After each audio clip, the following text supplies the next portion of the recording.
Assalaamu calaykum walaalahayga muslimiinta ahow. Qiso cibro qaadasho mudan. 11 sano kadib guurkoodii waxaa u dhashay ilmahoodii u horreeyay.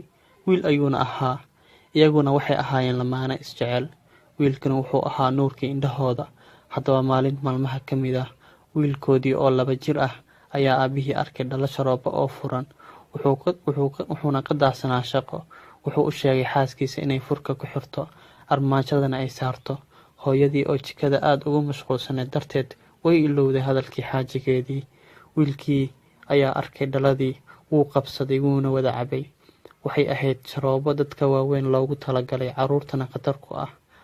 Goortii ilmihii dhacay, hooyadii aad ayaa kula carartay isbitaalka, halkaas oo uu ku geeriyooday wiilkii yaraa. Hooyadii qaraacan iyo argagax ayaa isu darsamay. Waxay ka sii naxsaneed sida ay saygeedii u wajihi doonto maadaama ay arrintaa sahlatay. Intaa kadib aabihii oo walbahaarsan ayaa yimi isbitaalka. Wuxuuna arkay meydkii ilmihiisii uu sanadahan badan sugayay.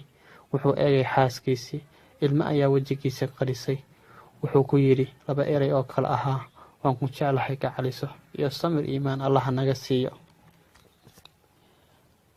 Ficil celinta ninka ee filan waaga ah waa dabeecadda ku dhisan garasho, qadarta Eebbe, sabar iyo degnaan, fahanka nolosha.